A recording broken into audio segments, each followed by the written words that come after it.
Absolutely. I like this quote from Dr. John Gottman. He's probably one of the most renowned marriage researchers, lots of books on the topic. He's who a lot of this research I'm sharing with you is coming from. He says, when you hurt, the world stops and I listen. And that needs to be the motto in our relationship.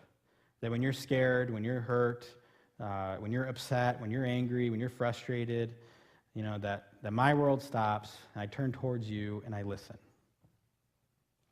And that's what helps to build trust in a relationship. What else? So, like I was saying earlier, the lifeblood of every relationship is safety, that sense of security. And what we know about what increases and improves safety and security in a relationship is consistency and reliability. It's about being positively predictable, being able to have positive predictions about each other. A lot of us sometimes have, because of, we're quick to judge or we're quick to anger, we've developed negative predictions about each other. We predict the worst. We expect the worst. We expect that I'm just not a priority to my spouse, and so they're late because I'm not a priority, right? So because of our lack of shared experiences or responsiveness, or we start to develop these negative predictions about each other. So how do we build safety? Is by starting to develop and create positive predictions. What can your partner expect from you? What can your partner expect from you when they're upset with you? Can they expect that your world will stop and you will listen? Or can they expect that you'll get defensive? Or can they expect that you'll shut down and you'll walk away, right? Pastor Jeff talked about talking, not walking.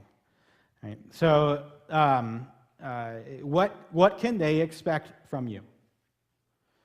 And those need to be positive expectations, positive predictions. So it's working towards having and creating more positive predictions in your relationship.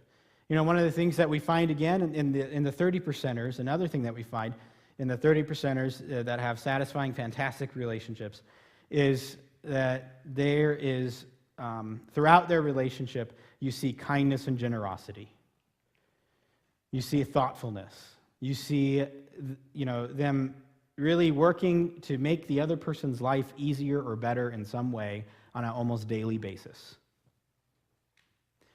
And so then they develop that expectation about each other. So we also know in these 30%ers is that they're really responsive. So Dr. John Gottman talks about it in his book, 7 Principles of Making Marriage Work, and he talks about this idea of this concept of turning toward each other versus away or against. So one of the things that we find in relationships is that we're constantly making bids for our partner's attention or for connection, right? Like, hey, honey, look at this Facebook meme. Isn't this funny? Or let's say I'm standing in the kitchen and I say to my wife, oh, hey, honey, look over here. There's a Roadrunner out on the patio. Now, why am I saying that to her? Not just because I'm, excited about seeing something you don't see every day, but because I'm wanting to create a shared experience. I'm wanting to include her in my life. Now, how she responds is actually really significant. And that's something we don't realize, is just how significant these little moments, these little exchanges are in a relationship. So she could do one of 3 things. She could come over, look at the Roadrunner with me and go, oh, wow, that's really neat. And that would be turning toward me. Or she could turn away by being dismissive or ignoring it, right? And just saying something from the other room like, yeah, it's really nice, honey. Or even worse, she could turn against. And that's when she says something negative, and snarky or contemptuous. Like, instead of looking out at birds, you could be doing some of the dishes sitting in front of you. We don't say those things, do we? Excuse me.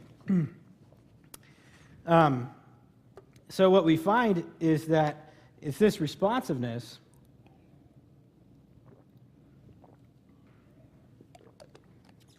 this turning toward that really enhances and strengthens the trust and the security in the relationship. And so when we study these couples, the 30%ers, they're turning toward each other 89% of the time. So pretty much 9 out of 10 times, they are turning toward each other, and they're being responsive. Only 1 out of 10 are they turning away or turning against. But in the 70%ers, we find that they're only doing that 30% of the time. So my theory is that they're 70%ers because 70% of the time they're turning away or turning against. Right? They're being dismissive, they're ignoring, or they're responding in a judgmental or contemptuous way. Okay? So if we were to put cameras in your home and track your interactions with your spouse, what would we find? How many out of 10 times would we find that you are responsive? Because unfortunately, I think our culture and society has warped what real romance is. It's definitely not 50 Shades of Grey. But real romance is when my wife and I are in the grocery store and she says to me, "Hey, honey, do you think we need more laundry detergent?" And instead of shrugging apathetically and going, "I don't know, you're the one who does laundry," saying, "I'm not sure, why don't we get some just in case?" Right? Romance grows. That's what real romance is. It's turning toward, engaging, and being responsive.